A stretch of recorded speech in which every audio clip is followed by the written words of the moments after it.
In this video, I'm going to be talking about starting to add different flours into your sourdough.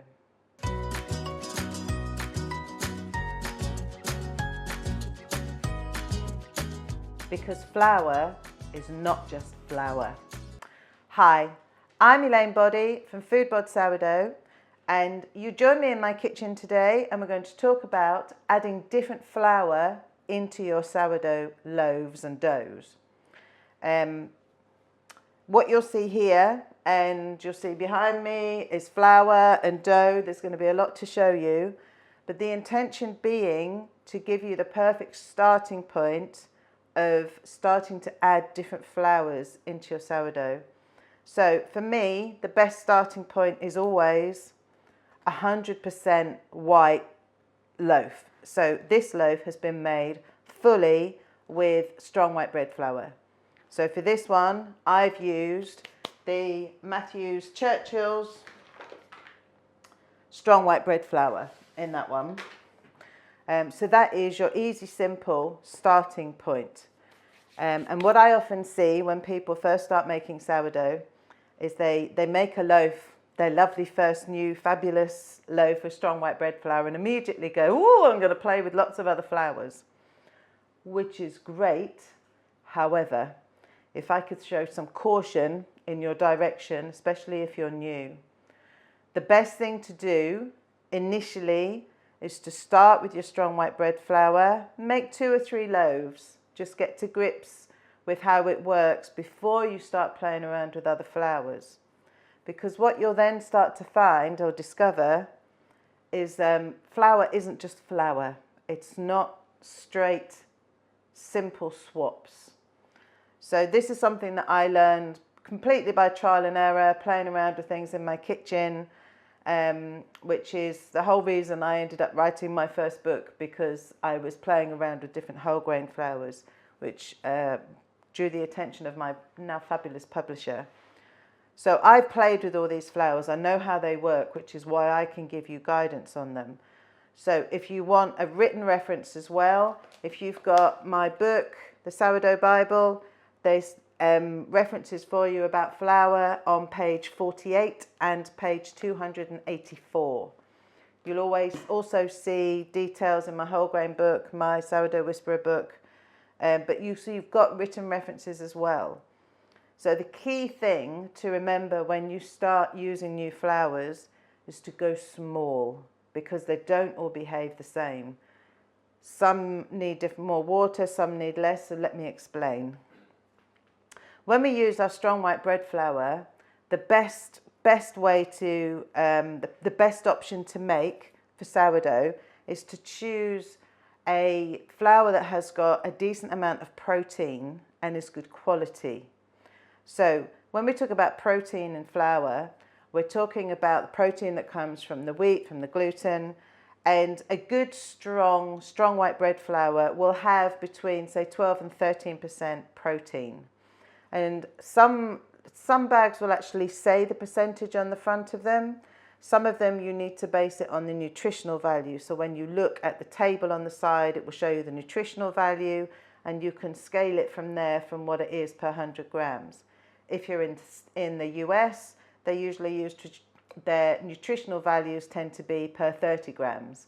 So if you have got a flour that says it's 4 grams of protein per 30 grams, that's absolutely fine, because that therefore equates to over 12 grams of protein per 100 grams. So it's a really easy way and a good way to start with sourdough. If you go for a good quality flour as well, then you know it's going to work perfectly with the recipe. If you are using a flour that comes from maybe a supermarket, it tends to be a mix of blended flours, and you'll need less water to counter that. But a good starting point, your strong white bread flour. It's going to make it really easy to work with. When you then want to come and start playing around with other flours, that immediately then moves into whole grain flours. So typically the first thing someone wants to then play with will be whole wheat or wholemeal. In this country, we tend to say wholemeal, but more and more it's becoming whole wheat. So this is typical whole wheat flour. And the main difference is that when it's sifted, when the flour is sifted, a lot of the bran is kept in. So to make the white flour, they're sifting it out. When you're having wholemeal flour, they're keeping it in. And it's that will make a difference. So the whole wheat element, that added bran, will soak up more water. So when you're going into a whole wheat flour, you're going to start to feel a difference and maybe a tightness in your dough, which is what you'll see when I show you the difference in the doughs. The best way to start with this and any flours is to start small. If you immediately go from making a straight white loaf to a straight wholemeal loaf, 100% wholemeal, you're going to really see the difference because you're going to have a really, really tight, heavy dough. You will also end up with a much denser, closer crumb on your bread. So whenever people message me and say, why have I got such a dense or a heavy loaf? My question will always be, what flour are you using? So if you're using a lot of whole grain flour, please keep in mind you will get a less airy loaf because that's the nature of the flour. And that's fine. Sourdough does not have to be light and airy. It just has to be healthy and tasty. So this is the main difference. So it's the wheat and the wheat germ in this and the bran that's going to make it a tighter loaf. So that doesn't necessarily mean you need to go straight into using more water. It's something to play with. But the best thing to do is to start small. So something like this loaf here, with this one, and I only did it as an oval just as something different. With this loaf, I've used my standard master recipe, and all I've done is replace 100 grams of the flour with a wholemeal spelt flour or a whole grain spelt flour. And by doing that, I haven't had to change anything else. I haven't changed the water, I haven't changed anything else. So whatever you're going to use, that's your perfect starting point. So it could be that you want to start with spelt flour, which is often really popular. It's a popular thing to start off with. Or you want to go into trying some of the ancient grains. So if you try an einkorn or an emmer flour, always with the einkorn, go for the whole grain option. In the UK, we only have the whole grain option. In the US, you can get the all-purpose option. That's a whole different ball game. Go with the whole grain option. It works really, really well. But again, just start small. Start with just 100 grams. So instead of having 500 grams of your strong white bread flour, just replace 100 grams of it with your different flour. That way, you can start to feel how different the dough is. You can see how much you like the taste. And you don't need to change the water because as you increase it, you will need to. So when you take something like these flours, you might look on the back of this and you go, oh, what's the protein like on this? So this whole grain emmer flour is 14% protein, which sounds really high, which is. But that doesn't mean that it's going to behave the way you think it does. So this may sound all a bit overly confusing, but the thing to keep in mind is when you come to flours like these, so emmer, einkorn, spelt flour, Coruscant flour, even rye flour, they are considered ancient grains.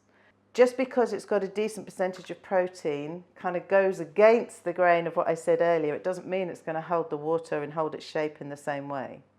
So if you look at any of these ancient grain flours, these whole grain flours, the more you put into your dough, the less water you need. So they're not as stable. The beauty of the ancient grains is they taste amazing. They're lovely to work with. They make great starters.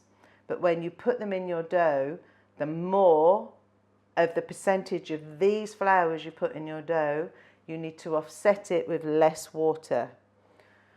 Or you need to give it some building blocks. So what you'll see in different recipes of mine is if I start to use more of these flours, I might then throw in some seeds. And seeds are a great way to give your loaf structure. Now, we've got another video that's talking about adding ingredients, so I'm not going to get heavily into that one at the moment. But if you feel like you've got a dough that you've used a lot of these other flours in, you might have added some of the light rye flour, you might have gone with some white spelt flour, in which case you'll have a really soft dough. If you're concerned about it, add some seeds. Just chuck in 50 grams of seeds, 100 grams of seeds, and what you do is you almost give it some scaffolding, because the seeds will give back the structure that these flours don't have. So I highly recommend that you play with these flours, but definitely start small. Same comes into if you're using rye flour. A lot of people ask about rye flour. It's very tasty, but it's very sticky to work with. So this will be the other thing that you'll discover the more you add in whole grains. Not so much with straight whole wheat flour, but as soon as you go into the einkorn, the emmer, rye flour, light rye, you'll get sticky dough, which is the nature of it. So go with it. Rye flour in particular will give you a sticky dough. So if you want to start with the dark rye flour in your loaves, start with just 50 grams. So start small and build it up. The more you go, the more you add. You might even want to bake the loaf in a pan because the dough might not be holding its shape as much. So I'm going to show you some doughs just so that you can see some different things to do with them, so that you can see how the 100% whole wheat feels, so that you can see the difference with it between a white and 100% whole wheat. But absolutely, the best advice I can give you if you want to start playing with other flours is keep in mind that they're not a direct swap. They're absolutely not. So make sure you start small, because when you've started your sourdough journey, you've made your lovely loaf, you're feeling fabulous about it. If you're then going to chuck a whole different flour into it, you'll suddenly get a loaf that you'll go, whoa, what happened there?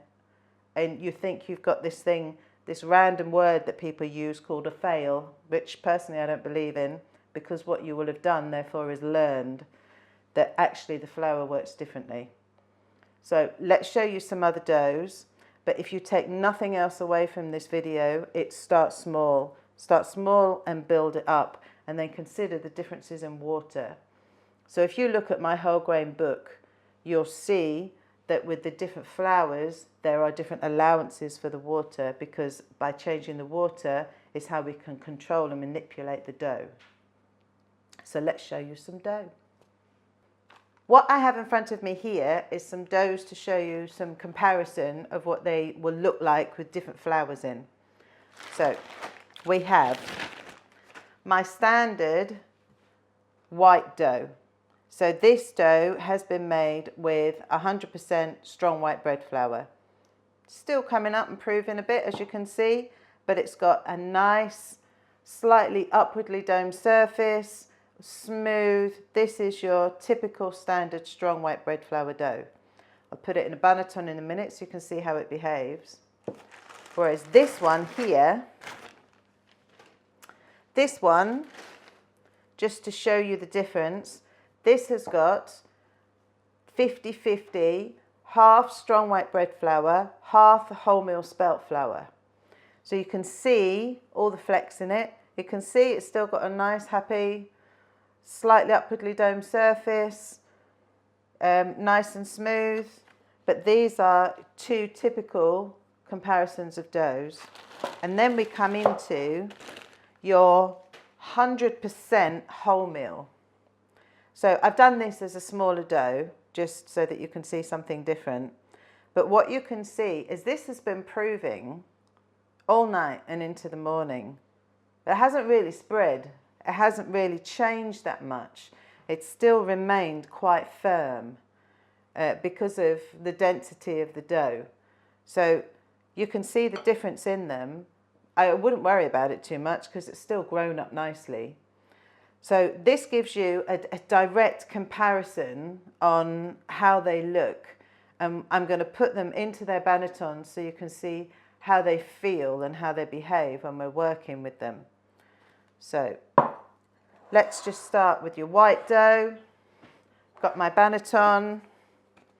It's already got its layer of rice flour in there, but we're just going to add a little bit extra, like we do. And then I'm going to use my usual action of pulling the dough into a nice ball. So you can see, nice stretchy dough. This is what we're used to. This is your lovely, lovely, simple, white, strong white bread flour. Can you see the bubbles? And whenever people worry, I talked about this on another video, forget the whole worry about squashing the bubbles. You need to be firm here. Squash the bubbles. Be bold. You hear that? That's me bursting the bubbles, which is fine, and it's good. So we're pulling that into its nice ball. Okay, so we've got our nice smooth ball that's going to go into our banneton. Here we are. We're going to whack a bit of flour over the top, cover on, and that one will go into the fridge. So let's just do as a comparison. So this is our half and half. So with this one, we're going to put it into an oval banneton, just as something different. What you'll feel and you'll hear when you start to work with this is you'll almost hear the dough, because you'll hear the whole grain in it. So as you pull it up, you can see the flecks all the way through the dough. You will find as well, as soon as you start to add whole grain, you will get nice firm doughs, because again, that's the nature of the whole grain flours, because they soak up a bit more water. And as you do it, you can almost hear it talking. You'll see the texture in the dough. I almost forgot then. I did forget, didn't I, that we're going oval. So I'm just going to pull it into a ball and then just kind of squish the shape a little bit, putting it into its oval banneton. But anyway, I've done it as a ball. It will ease out and fill the shape. If you want to see me pulling together dough for going in an oval banneton, you'll see that in some of the other videos. So this is your lovely ball of half whole grain spelt flour, half strong white bread flour. And see how easily it comes into shape. And look at all the speckles. This is what we want. This is the bran. This is what makes it the whole grain. So I'm going to plonk that still, even though I pulled it into a ball. I'm going to put that into the oval banneton, and it will spread and fill the shape. We can just push it down a bit. There you go, look. It'll be fine. Because this is real life. That's that one. That will go into the fridge. So this one, this is your smaller dough. So same size banneton. These work with whatever size dough you've got. So this one will behave quite differently. Sometimes you'll find if you've got a lot of whole grain in a dough, as soon as you touch it, it feels like it collapses, which again is fine. Just keep going with it. If you've made a decently strong enough dough, it's going to grow back and do its thing. So if it collapses a bit, try not to worry unless it's overproofed. If you've overproofed your dough, that's going to be a whole different thing. But try not to worry if you touch it and it seems to go and just run out of energy and run out of breath. It's going to be fine if it's still got all that structure in it. So this one, look. This is because it's 100% whole grain. So we still want to do this whole, do you see what I mean? It's like I've pushed it into itself and you think, oh, I'm losing it. But it's fine because it's strong enough, it's going to grow up fine. So this, mega smooth, easy to bring into a ball, like putty. It's a really easy thing to work with. And look, it's not really doing much because you've got all that whole grain. It's going to hold whatever you do with it, really. But all we want it to do is go into its ball so that we can put it into the banneton. Quite simply, going to put it in, bit of rice flour over the top, and then that will go into the fridge. And you'll be able to see me bake one of those. So that's the main difference between them. And you know, I highly recommend playing with different flours. You just need to keep in mind that they work so differently. And again, some of them are regenerative. So this is, you know, the YQ is, it's a lovely regenerative flour. It's another whole wheat. All of them, you just need to make allowances. If you start to come into working with white spelt flour, that's a whole different thing because it's very, very fine. It's had all of the bran sifted out of it again. It's a very fine, very soft flour. So if you're going to go half and half with this one, you might need a bit less water to offset it. If you try to make an entire loaf with just white spelt flour, the dough is going to be very soft. It's not going to hold its shape. That's when you'd need to bake it in a pan, or you need to add some seeds to it to give it that structure we talked about. The same, really, if you tried to do 100% spelt loaf, 100% whole grain spelt loaf. It's going to do the same thing. It's going to feel different, but again, it's not going to hold its shape. So you're better off baking it in a pan if you can. So, or again, you add the seeds to it. So you'll see these things in different recipes and all the things that I've written, you'll see them in my books. I highly recommend playing with them. Start small, build it up, but be aware that they need to be, you know, they need to be dealt with differently. The easiest thing to manage your dough is to use less water. The alternative thing is to throw in some seeds and give it some structure. But do play with your different flours and the things that you can find. Okay, I realise I'm repeating myself, but it's the simple answer. I see so many people do this. Oh, I've made a loaf. I want to start playing with different flours. Do play with them. I highly recommend it. But please, please, please start small and go from there, and it will be to your benefit. So I'm going to get that one in the fridge, and then we'll see what it looks like when you turn it out and score it.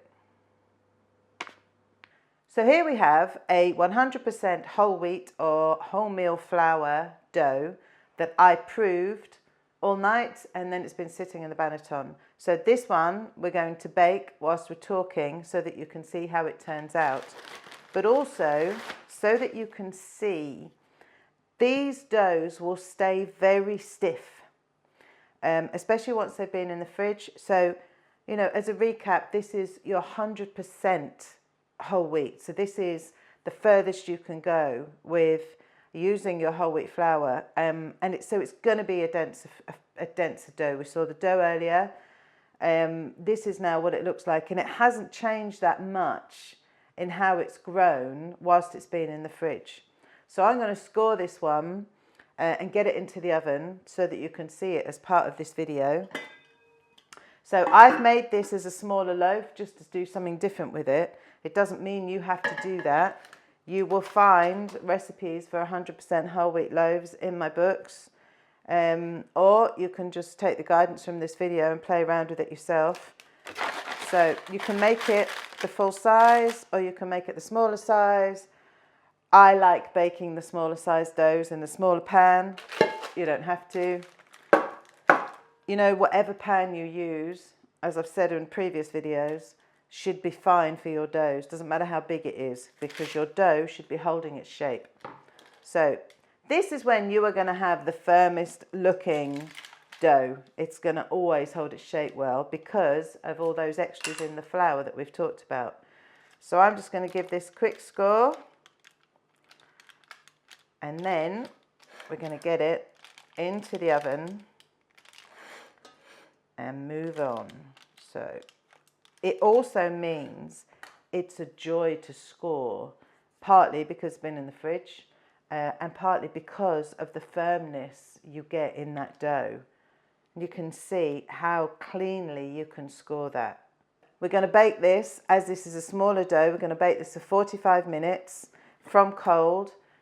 setting the oven to 220 degrees centigrade or 425 degrees Fahrenheit, assuming you're using a fan-assisted oven or a convection oven. Make the relevant changes if you're using a standard non-fan oven. In that one goes, and I shall be back. So whilst we wait for the oven to beep, which is going to be very, very soon, like a minute and a half, the eagle-eyed among you might have noticed we have got a bag of the very famous Cotswold Crunch here, the most popular flour from Matthew's Cotswold Flour. And we also have 8 grain, which is probably the second most popular. And I'm going to be doing a video specifically using these flours, which is why I haven't mentioned them yet. But again, if you have bought some and you want to start playing around with them until you see our next video, again, start small. Start with your 100 grams and build it up from there, because again, they're not a straight swap. Also, to explain, the reason my whole wheat flour is in a jar is because I have a great big bag of it, which is why I decanted some to show you. So I've got a lot of flours because that's my job. I wouldn't recommend that you need to go straight out and buy a whole chunk of these, but I would recommend starting to play around a little bit and see what you like. And whenever people say, you know, is it really worth bothering? Yeah, it is, actually, because you get such a different flavour. And as soon as you go into using whole grain flours, you do get more flavour in your sourdough. You'll get more sourness. You'll start to get just a different feel in your mouth. So I would recommend playing around with it. Just, oh, there we go. Like I said, it's coming. Just remember, start small every time.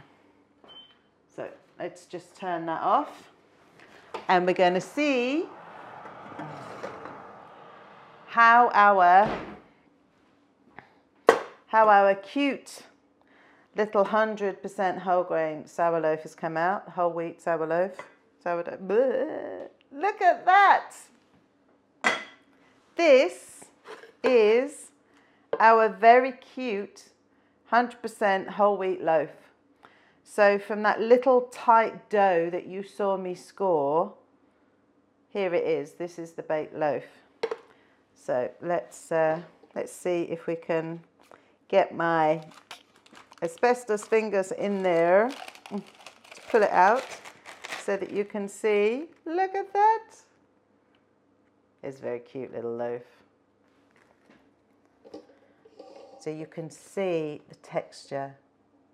I mean, it's all about this texture and the bran. So this is, it's still quite light. It's heavier than if it was 100% white, but it is still opening up. There's still a lightness and a joy to it, but when you slice into it, it is going to be denser. So this is your 100% whole wheat sourdough loaf. So it can be done.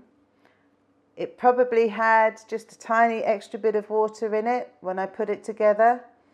But the best thing to do is to start with your standard amount of water, unless you're following one of my recipes. I have a recipe in one of my books, which is 100% whole wheat. It does have a tiny bit more water in it, but that's also based on the flour I'm using. There's something to keep in mind very, very much, is that unless you are using the exact same flour as me, the exact same water, the exact same environment, things will often need to be tweaked.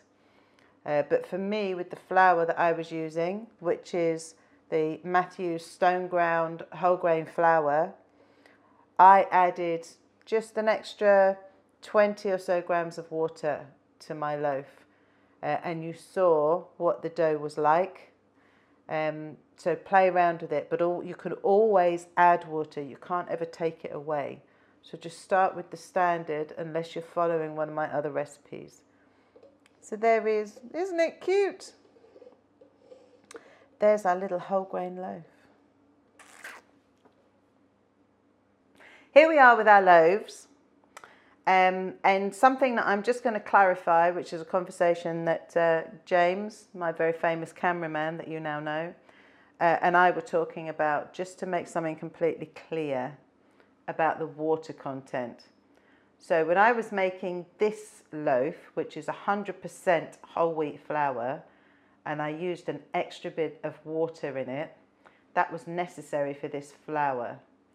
When you come into ancient grains, like the einkorn, emmer, whole grain spelt flour, rye flour, dark rye flour, that are also whole grain, but they are based on ancient grain flours and heritage wheats. They often need a bit less water, even if they've got a decent protein content. So that starts to sound a bit confusing, but that's all to do with the fact that they are not as stable. They don't hold their structure in the same way. So it's the difference between a modern variety whole wheat flour and that grain compared to the older heritage grains that are the einkorn, emmer, spelt flour. So hopefully that makes some sense. I have written about it. You've always got that reference in my books. So just for a bit of fun on this one, I thought I would slice into this loaf so that you can see. So we all know what it looks like in a nice white loaf. Let's have some fun and slice into this one. So I'm going to slice this right down the middle, which is often what you see creators do on Instagram and things like that. It's not what I normally do, because to me, you start at one end and you cut through. But for this occasion, we're going to go right through the middle so that you can hear the crust and you can see what it looks like on the inside. So here we go. This is what I work out at the gym for. Ooh. So here we go. Let's have a look inside. And this has been sitting on the side for a lot of hours so that I could show you. And here is, look at that. So this is our loaf with just 100 grams of whole grain spelt in it. Look at that. Smells good. I'm sure it's going to taste good. Now here's the big question. Do I let James take this one? We'll think about that. But hopefully this has given you a good starting point and some good guidance for starting with some new flours. Go and play. Just start by buying one or two and just play around with them and see what you think. Definitely try them in a starter. Spoon out a bit of your starter, put a different flour in it, see what it does. I talked about that on a previous video as well. Especially the regenerative flours. Starters love them. But have a play and see what you think. You might think you just want to stick with the white. Absolutely, nothing wrong with that at all. If you are making sourdough using 100% strong white bread flour, it's still far healthier than anything you're going to buy in a shop. If you want to start adding the extra nutrients and some whole grain element, always keep my voice in your head. Start small and build it up. So there we go. That's been me. I hope you've enjoyed this video, and we'll see you at the next one. Thank you for watching.